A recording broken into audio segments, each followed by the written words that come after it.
pertemuan satu tiga kali. Saya di sini adalah mahasiswa praktik dari Universitas Terbuka. Ya, ada yang sudah tahu apa itu Universitas Terbuka? Oke. Jadi saya akan praktik di sini selama 3 kali pertemuan. Mungkin minggu depan libur, minggu depan baru saya masuk lagi. Jadi saya di sini akan menggantikan untuk sementara untuk bahasa Indonesia mungkin Pak Yunus ya. Jadi saya akan menggantikan. Oke, adik-adik, pertama-tama saya akan perkenalan dulu. Sudah? Sudah? Oke. Perkenalkan, nama saya Ruli Lupu, akrab dipanggil Ruli. Tidak usah panggil Pak, panggil Kak. Terlalu tua kalau Pak. Jadi saya adalah mahasiswa Universitas Terbuka. Nah, hobi saya bermain musik. Tadi saya mengajar bahasa Indonesia. Status majar. Saya di sini akan membawakan materi tentang drama. Nah, dan mohon adik-adik fokus karena di sini saya akan mengajar kalian 3 pertemuan. Nah, pertama itu saya akan menjelaskan apa itu drama. Nah, nanti pertemuan kedua kita akan menyusun sebuah teks drama. Nah, teks drama naskah. Kemudian pertemuan ketiga kita akan praktek drama. Nah, jadi selama 3 kali pertemuan, jadi adik-adik mohon selama saya mengajar mohon perhatian. Nah, hilangkan dulu kegiatan di luar seperti ada yang masuk kantor. Hilangkan dulu itu Uno, game dan lain-lain. Bisa? Bisa. Oke. Oke. Di sini kan saya akan membawakan materi tentang drama. Kira-kira ada yang sudah tahu apa itu drama? Ada yang sudah tahu? Selain dari pengertian yang ada di materi itu.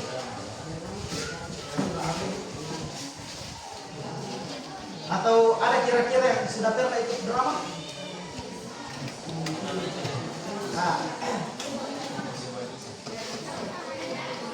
kira-kira biasa itu ya, biasa di gereja ada drama. Pas misalnya Natal pasti ada drama. Nah, terus juga kalau 17 Agustus biasa sering lihat drama yang semacam teater ini. Nah, biasa menceritakan perjuangan pahlawan menceritakan Indonesia begitu. Ada yang pernah lihat? Ya. Nah, jadi film juga siapa yang biasa nonton sinetron? Pasti semua. Nah, sinetron juga itu termasuk dalam drama. Nah, jadi pengertian drama adalah sebuah lakon atau cerita berupa kisah, dialog, dan lakukan tokoh yang berisi konflik. Nah, jadi drama itu adalah percakapan antara 2 orang atau lebih. Misalnya saya dengan ini, melakukan percakapan. Misalnya, kamu dari mana? Nah, dia menjawab saya dari kantin misalnya. Nah, itu namanya dialog, kan? Dialog dalam drama. Nah, kemudian dalam kamus besar bahasa Indonesia, ada 3 pengertian drama. Bisa dilihat di materinya. Drama diartikan sebagai syair atau prosa yang menggambarkan kehidupan dan watak melalui tingkah laku atau dialog yang dipentaskan. Nah, ini tingkah laku acting misalnya. Kalau biasa dia sinetron itu ada yang begitu. Jadi, kan? Ini acting. Acting seorang tokoh yang memperagakan sesuatu karakter misalnya. Mengerti? Bisa dipahami tak? Kemudian yang kedua itu drama adalah cerita atau kisah yang melibatkan konflik atau emosi yang khusus disusun untuk pertunjukan teater. Nah, misalnya dalam drama itu kan biasanya ada konflik, kan? Konflik itu misalnya perdebatan antara si ini dan si ini misalnya. Nah, perdebatan dalam sebuah drama. Atau misalnya dalam sinetron itu ditabrak mobil, itu konflik namanya, ya kan? Konflik yang disusun atau dibuat, dikarang dengan nada saja, toh? Saya bukan hal yang itu terjadi. Misalnya sinetron itu kata itu gitu, pasti cuma acting, toh? Kan juga tapi pasti acting sih, istilahnya begini, toh? Iya, acting. Nah, kemudian drama adalah kisah kehidupan manusia yang dikemukakan dalam pentas berdasarkan naskah, menggunakan percakapan, gerak lagu, unsur-unsur pembantu, seperti dekor, kostum, rias, lampu, dan musik, serta disaksikan oleh penonton. Jadi drama itu ditampilkan atau dipentaskan atau dipertontonkan. Nah, pasti kalau ditampilkan itu misalnya drama, punya siang misalnya, ya lampunya berarti terang, kalau malam ya lampu dimatikan. Nah, begitu maksudnya. Bisa ini untuk performance, dan sepatu itu drama. Ngerti? Kemudian kita masuk di teks drama. Ini teks drama ini coba lihat materinya. Teks drama itulah yang sangat penting untuk menampilkan sebuah drama. Karena di situ terdapat beberapa percakapan dan dialog-dialog. Dalam pengertian yaitu teks drama adalah teks cerita yang dipentaskan di atas panggung yang menceritakan kehidupan melalui adegan tokoh. Ada yang paham? Nah, di sini kan teks cerita yang dipentaskan berarti anggap ini naskah. Naskah kan? Di sini saya misalnya berperan sebagai ayah misalnya. Nah, di dalam naskah itu kita ada kutipan yang akan saya sebutkan saat pementasan. Misalnya saya berperan sebagai ayah, saya akan mengucapkan kepada kenapa lambat pulang? Nah, sudah ada teks di dalam. Nah, itu namanya teks drama. Nantinya pedoman kita atau yang harus kita hafalkan saat menampilkan sebuah drama. Oke, ciri-ciri teks drama itu ada 5. Coba lihat. Jadi ini cerita berbentuk dialog yang baik yang ditentukan oleh narator maupun tokoh. Jadi seperti yang saya sampaikan tadi bahwa dalam drama itu, dalam teks drama itu ada dialog yang harus kita hafalkan sesuai dengan apa yang akan kita bilangkan. Ada sudah terdapat dalam teks drama apa yang kita apa yang akan kita sampaikan saat di atas panggung itu. Terus ada juga alur cerita yang dibacakan oleh narator sebelum kita melakukan sebuah drama. Misalnya ada sudah biasa lihat MC pembawa acara. Biasa sebuah drama yang akan ditampilkan misalkan tentang misalnya tentang perjuangan seorang pahlawan yang bertumpah darah untuk demi kemerdekaan Indonesia misalnya. Dibaca dulu naskah sebelum masuk ke pementasan drama. Nah, itu salah satu ciri-ciri teks drama. Kemudian memiliki instruksi khusus. Ini instruksi khusus. Misalnya, saya berperan sebagai ayah kan misalnya dalam teks drama itu saya kan misalnya ayah. Kenapa kamu lambat pulang? Baru ada dalam kurung sambil marah dan menunjuk. Ya kan? Berarti itu perintah untuk saya menyampaikan yang tersebut. Misalnya, kenapa kamu lambat pulang? Nah, begitu. Karena ada perintah sambil marah dan sambil menunjuk, ya kan?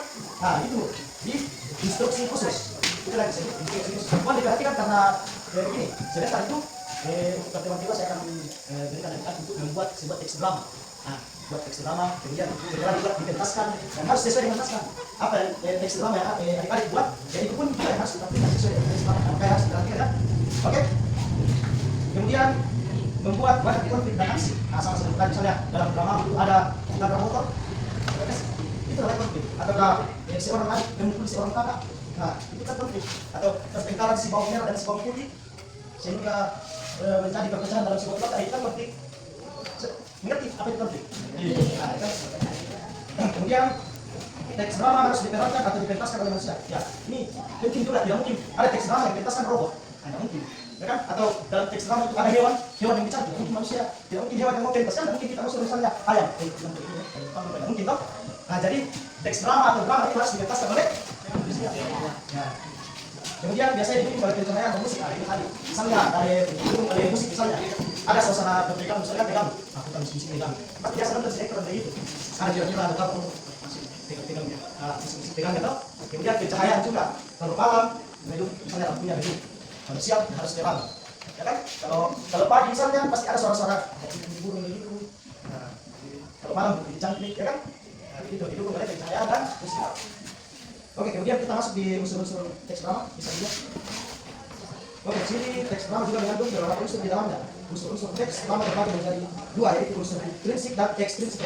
Untuk materi saat ini saya hanya akan membahas tentang unsur intrinsik teks drama karena ini yang sangat penting. Kita akan pahami saat membuat teks drama dan menampilkan sebuah drama. Yang pertama itu tema.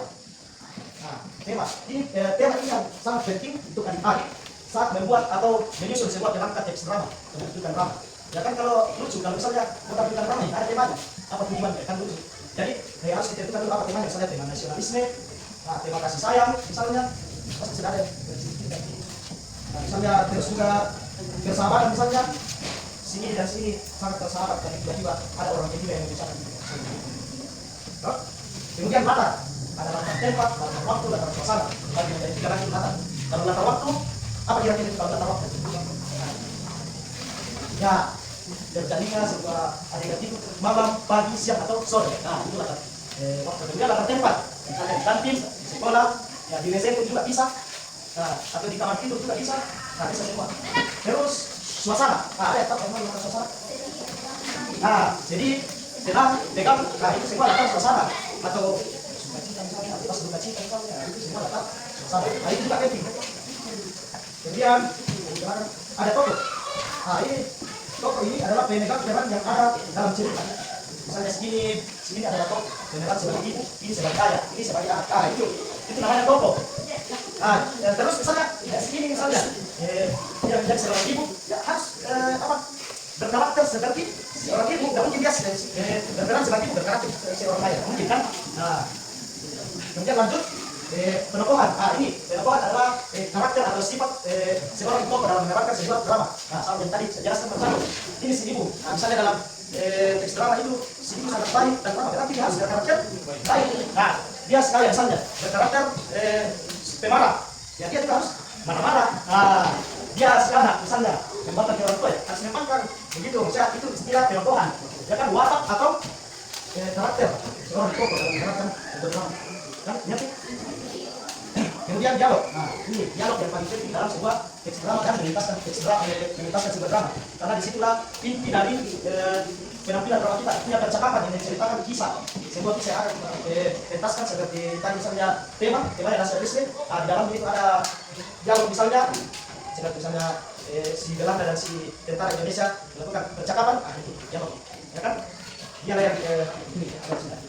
Percakapan antara dua tokoh atau lebih dalam sebuah drama. Bagian ini merupakan unsur yang paling penting untuk ada dalam sebuah teks drama. Nah, dia yang menceritakan, dia yang menggambarkan kepada penonton bahwa ini kisah yang kami pentaskan dari dalam tersebut.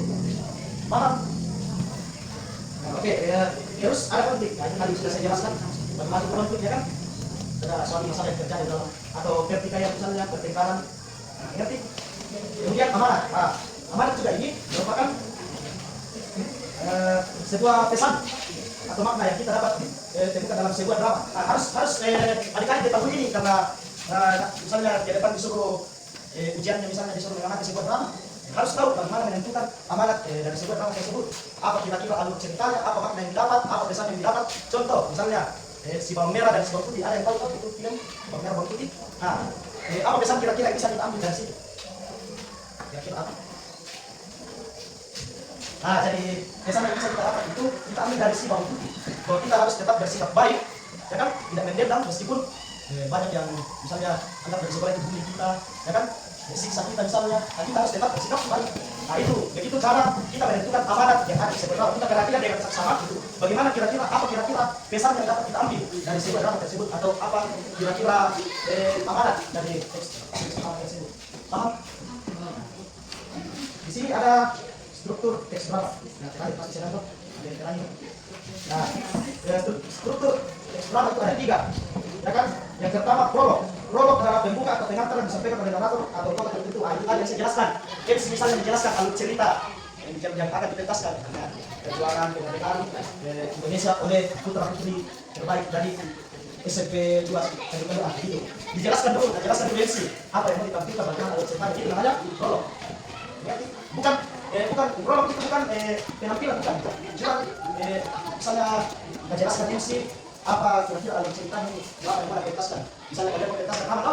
Yang saya sebagai MC jelaskan misalnya drama ini akan menampilkan sebuah drama perjuangan siswa-siswi SMP 2 tahun lalu mencapai sebuah gelar sarjana gitu kira-kira.